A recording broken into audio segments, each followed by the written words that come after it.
Friends, last video में हम लोगों ने इकोनॉमिक एक्टिविटीज को डिस्कस किया था।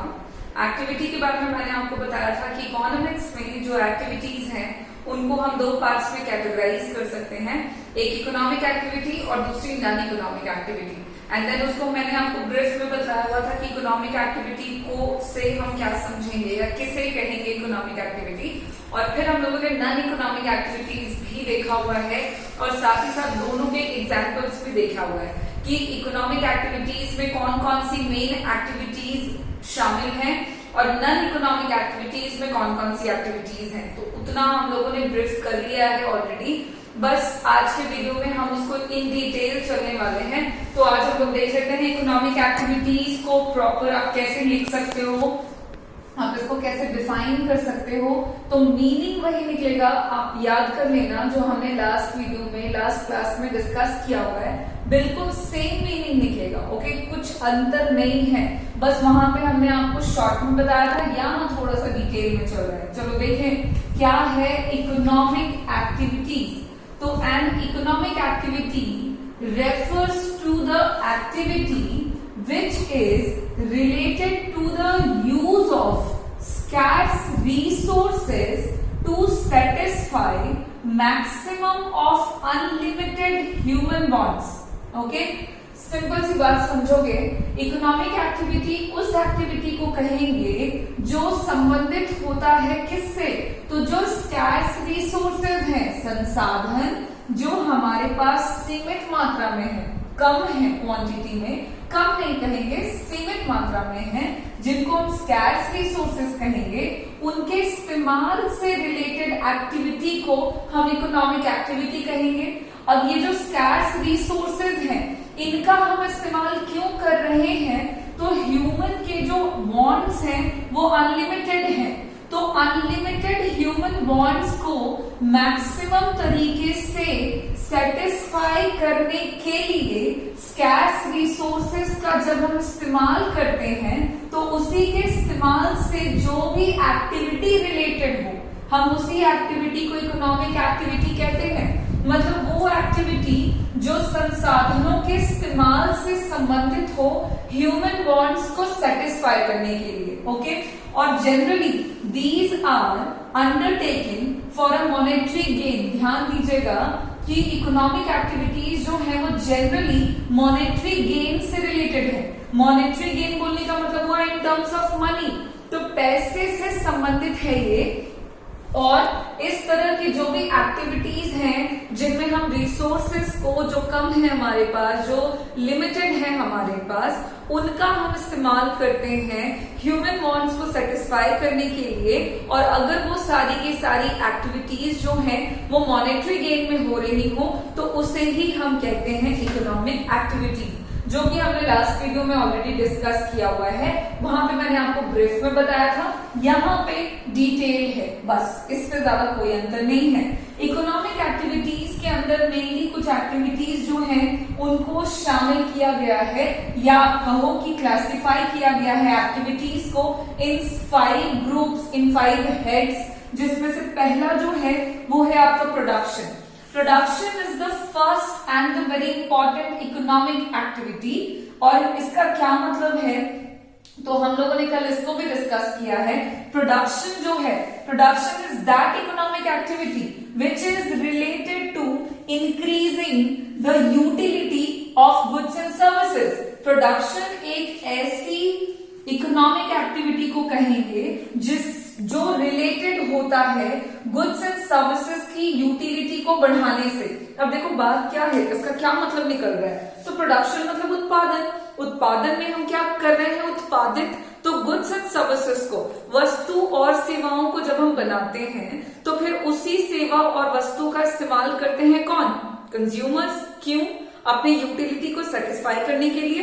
तो अगर इन शॉर्ट कहें कि प्रोडक्शन एक ऐसी एक्टिविटी है जिससे गुड्स एंड सर्विसेज की यूटिलिटी बढ़ती है, तो क्या ऐसा कह सकेंगे, बिल्कुल कह सकेंगे, बिल्कुल ये सही है कि प्रोडक्शन जो है एक ऐसी इकोनॉमिक एक्टिविटी है जो गुड्स एंड सर्विसेज की यूटिलिटी को इंक्रीज करती है। और चूंकि ये मॉनेटरी टर्म्स में मतलब मॉनेटरी टर्म्स में इसको हम कंसिडर करते हैं ये स्कैर्स रिसोर्सेस के प्रोडक्ट यूटिलाइजेशन से रिलेटेड है, इसलिए प्रोडक्शन जो है वो एक इंपॉर्टेंट इकोनॉमिक एक्टिविटी है। ओके, नेक्स्ट इकोनॉमिक एक्टिविटी है आपकी कंजम्पशन।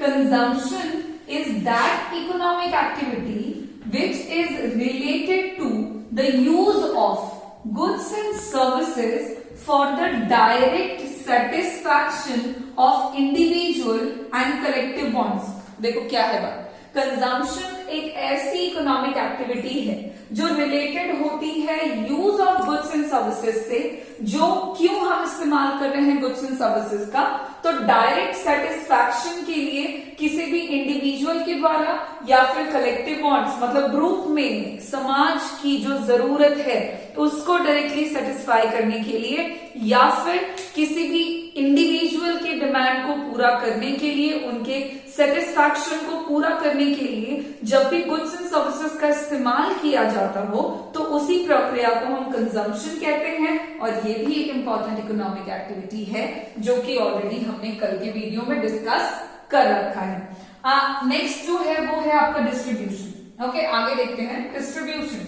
एक और इंपॉर्टेंट एक्टिविटी है ये। Distribution is that economic activity which relates to the determination of price of factors of production।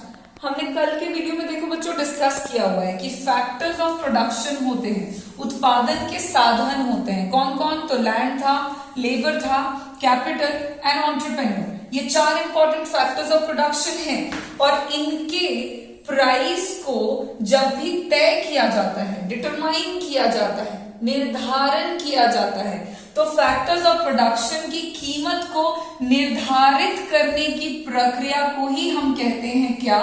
Distribution. और ये भी एक इंपॉर्टेंट इकोनॉमिक एक्टिविटी है। ये जो है distribution, this is also known age factor pricing. Distribution को हम फैक्टर प्राइसिंग भी कहते हैं। क्यों?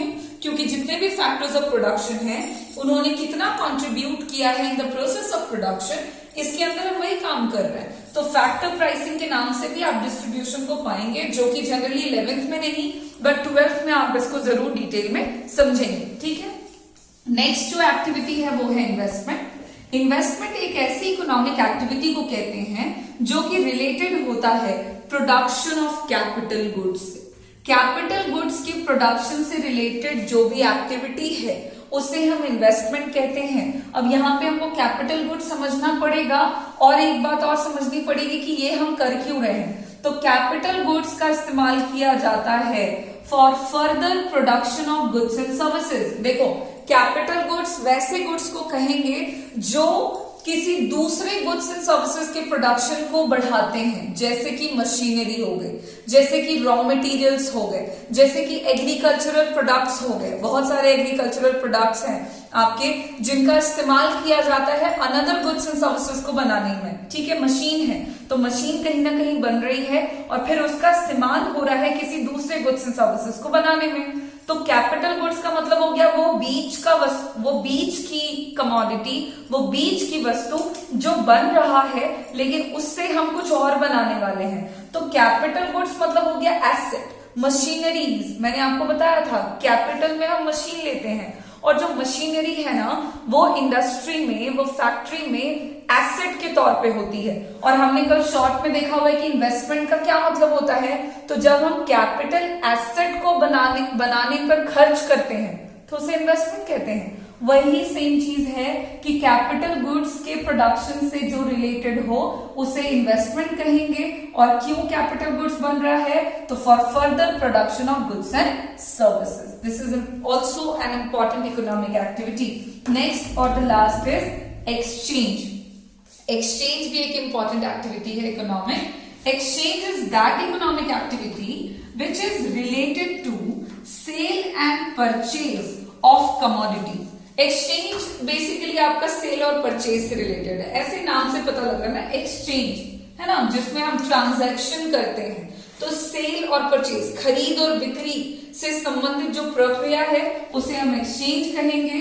और दिस बाइंग एंड सेलिंग, ये जो एक्सचेंज के अंदर खरीदना और बेचना होता है ना, ये आपका मोस्टली किस टर्म्स में होता है, तो प्राइस, मनी के टर्म्स में होता है, ठीक है। खरीद बिक्री फ्री में नहीं हो जाता कि हाँ तुम मेरे दोस्त हो तो 10 केजी चावल मेरे यहाँ से ले जाओ, कोई बात नहीं, नहीं, जो खरीद बिक्री हो रही है वो मनी के टर्म्स में होगी, और एक्सचेंज जो है उसमें खरीद और बिक्री हो रही है, और इसीलिए एक्सचेंज एक इंपॉर्टेंट इकोनॉमिक एक्टिविटी है। तो देखो हमने डिटेल में देख लिया है इकोनॉमिक एक्टिविटी का मतलब कौन कौन से इंपॉर्टेंट एक्टिविटीज हैं, production, consumption, distribution, investment and exchange, और हमने इन पांचों को भी डिटेल में देखा हुआ है।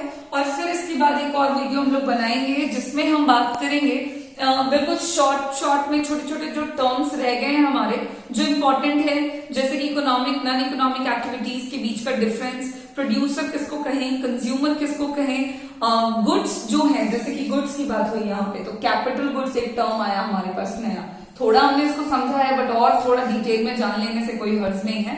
तो हम जरा जान लेंगे कि हम कितने टाइप के गुड्स के बारे में जानेंगे इन इकोनॉमिक्स में। कंज्यूमर गुड्स होते हैं, कैपिटल गुड्स होते हैं, तो ये जो छोटे छोटे टर्म्स हैं ये हम लोग नेक्स्ट वीडियो में कवर करेंगे।